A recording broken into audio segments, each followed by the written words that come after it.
Hello students, मैं विशाल गुप्ता आपका teacher. इस वीडियो में मैं आपको क्लास 12 सब्जेक्ट इंडियन इकोनॉमी का जो चैप्टर नंबर 4 है उसका नाम है इकोनॉमिक रिफॉर्म्स सिंस 1991 एनईपी। उसका नेक्स्ट टॉपिक है प्राइवेटाइजेशन, वो कराने जा रहा हूँ। स्टूडेंट्स, इससे पिछली वीडियो में मैंने आपको लिबरलाइजेशन कराया था और उससे पहले इंट्रोडक्शन कराई थी इस चैप्टर की। ठीक है जी, तो इस टॉपिक को स्टार्ट करने से पहले मैं एक बार आपको फिर याद दिला दूँ कि यदि आपने मेरे चैनल को सब्सक्राइब नहीं किया हुआ तो मेरे चैनल को सब्सक्राइब ज़रूर कर लीजिए। सो स्टार्ट करते हैं आज का topic privatization. Privatization is the process of involving the private sector in the ownership और operation of a state owned enterprises. Privatization किसको बोलते हैं कि जब प्राइवेट सेक्टर या जो अपने प्राइवेट इंडिविजुअल्स ऑनर्स हैं वो स्टेट एंटरप्राइज को खरीद लें या उनके काम को वो चलाएं, तो उसको क्या बोलते हैं? प्राइवेटाइजेशन। सरकारी हाथों से उसका कंट्रोल निकल जाना सरकारी एंटरप्राइजेज का। ठीक है जी।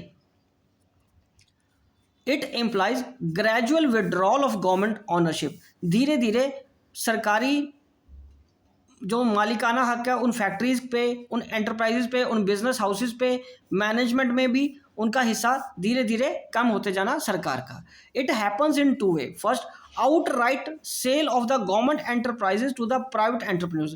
एक तो तरीका है कि सीधा ही गवर्नमेंट एंटरप्राइजेज को प्राइवेट एंटरप्रेन्योर्स के हाथों बेच दिया जाए। फॉर एग्जांपल, ओके, जैसे कोई प्राइवेट कंपनी है टाटा, उसने जैसे इंडियन एयरलाइंस अभी खरीदी ली है।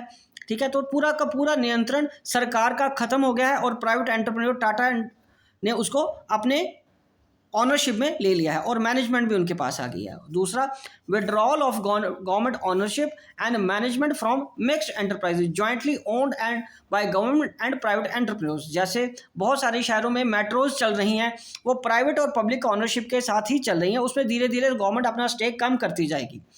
ठीक है जी, तो ये है प्राइवेटाइजेशन का प्रोसेस। सो प्राइवेटाइजेशन के प्रोसेस को एक बार मैं दोबारा क्लियर कर देता हूं कि मतलब सरकारी ऑर्गेनाइजेशंस में, सरकारी बिजनेस एंटरप्राइजेज में रादर, सरकार का हिस्सा, सरकार की ऑनरशिप और सरकार की मैनेजमेंट धीरे धीरे कम होते जाना और उनमें उनको प्राइवेट एंटरप्रेन्योर्स के हाथों बेचते जाने के प्रोसेस को प्राइवेटाइजेशन बोलते हैं। ओके जी, अब ज़रूरत क्यों पड़ी प्राइवेटाइजेशन की? ऑब्जेक्टिव या नीड क्या थी? The process of industrialization was initiated during second 5-year plan assigning a key role to PSUs। जो प्रोसेस ऑफ इंडस्ट्रियलाइजेशन है वो स्टार्ट किया गया सेकेंड 5-year प्लान में assigning a key role. Key role किसको दिया गया?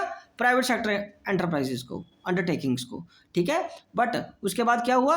इसको पूरे मैंने सीक्वेंस वाइज, पॉइंट वाइज बनाया ताकि आपको इजीली समझ आ गया। पहले की इंडस्ट्रियलाइजेशन प्रोसेस में 5-year प्लान में की रोल किसको दिया गया? PSUs को। द इंडस्ट्रियल पॉलिसी रेजोल्यूशन जो 1956 की बनी थी clearly and categorically stated that the significance of PSUs in the process of growth and development.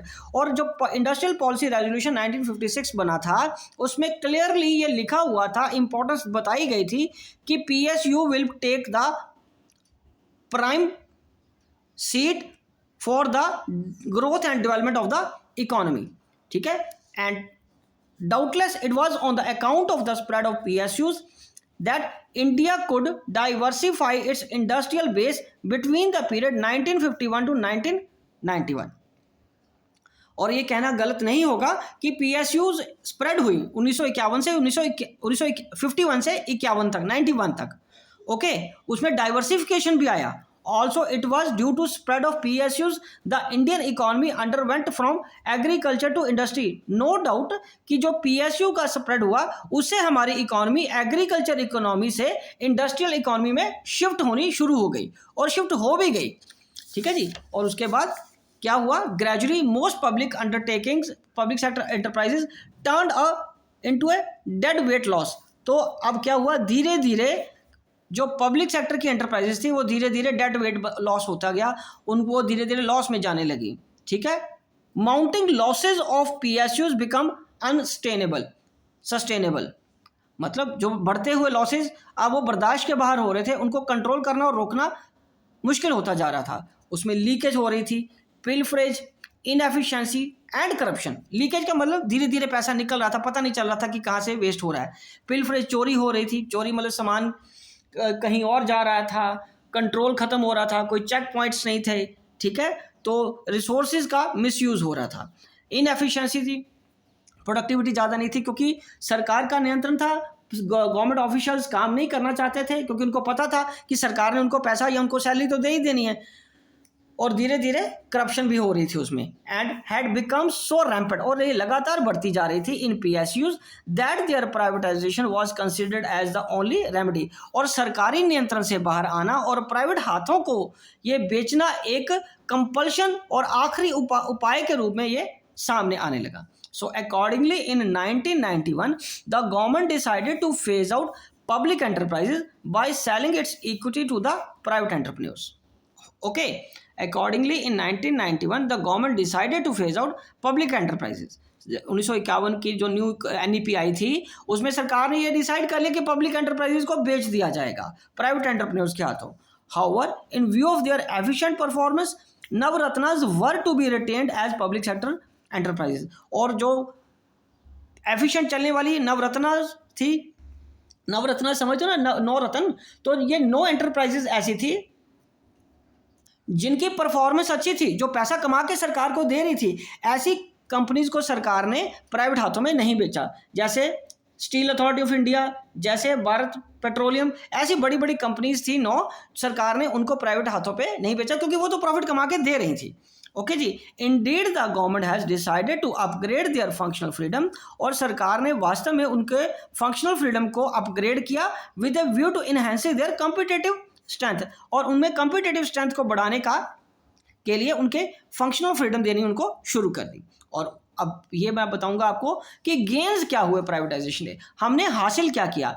हमने यहाँ मतलब इंडियन इकोनॉमी ने प्राइवेटाइजेशन करने से पीएसयूज को प्राइवेट एंटरप्रेन्योर्स को बेचने पे क्या हासिल किया. So privatization implies supremacy of self interest over social interest.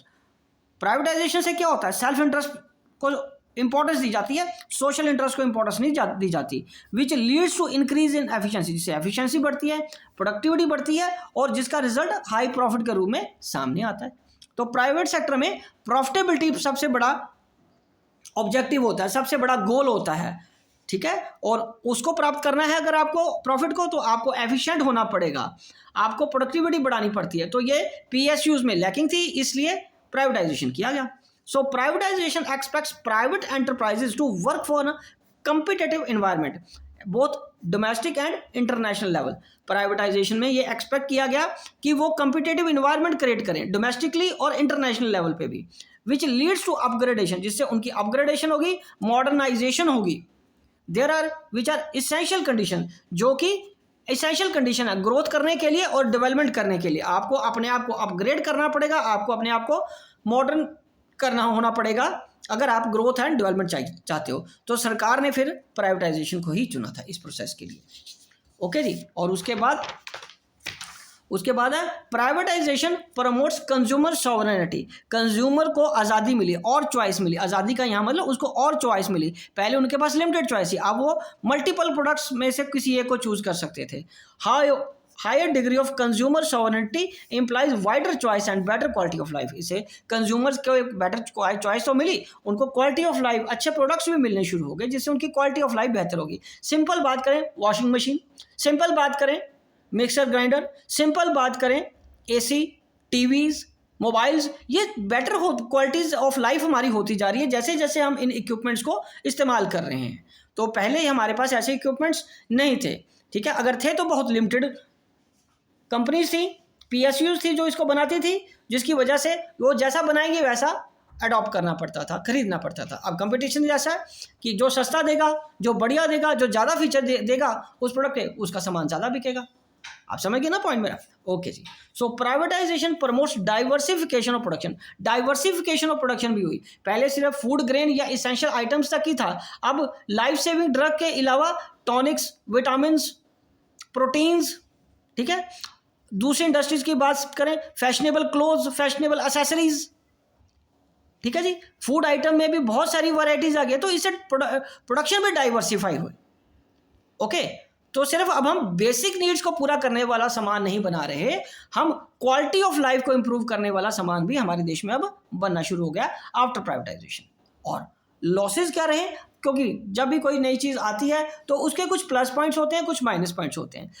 मैंने आपको इसके गेन्स तो बता दिए, अब मैं आपको इसे डिस्कस करूंगा आपके साथ लॉसेज। सो लॉसेज क्या है कि जो हमारे देश का, हमारे इकोनॉमी का 1947 के बाद सोशलिस्टिक पैटर्न था of society is left to survive only a theoretical possibility. अब वो एक सिर्फ थ्योरेटिकल ही रह गया था।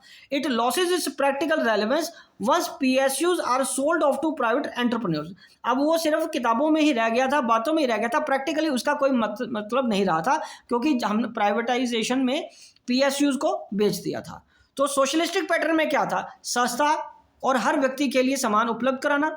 अब क्या होने लगा, जब प्राइवेटाइजेशन हो गया तो सामान प्रॉफिट के मोटिव से बनाया जाने लगा, ठीक है, इसलिए नहीं कि कंज्यूमर खरीदना चाहते हैं, मार्जिन अपना देख के ही बेच रहा है अपना प्रोड्यूसर अब, ठीक है जी। और सोशलिस्टिक पैटर्न इससे थोड़ा पीछे चला गया। अब आपको सबको कमाना पड़ेगा, हम सबको कमाना पड़ेगा अगर हमें अपनी लाइवलीहुड कमानी है, अपनी ज़रूरतें पूरी करनी है, ठीक है जी। तो अब सरकार बिठा के पैसा नहीं देगी, ना ही आपको सस्ता अनाज या सस्ती चीज़ें उपलब्ध कराएगी, जो कि सोशलिस्टिक पैटर्न पे था। So privatization encourages the free play of the market forces. Privatization क्या करती हैं, फ्री प्ले को इनकरेज करती हैं मार्केट फोर्सेज में, but in this process goods are produced only for those who have the mean to buy them. But अब क्या होने लगा, अब जैसे कि मैंने आपको ऊपर वाले पॉइंट में बताया कि प्राइवेट एंटरप्रेन्योर आने से गुड्स अब प्रोड्यूस होने लगी हैं बढ़िया क्वालिटी की, दाम भी उसका ज़्यादा होता है। अब जो उसके पास, जिसके पास वो संसाधन है, सिर्फ वही खरीद पा रहा है, बाकी लोग नहीं खरीद पा रहे। तो ये इसका एक नुकसान है।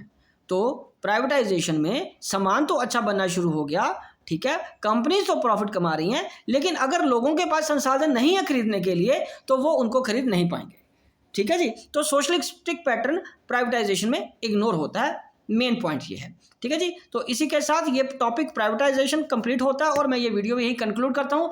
अगली वीडियो में हम करेंगे ग्लोबलाइजेशन। ओके जी, डन।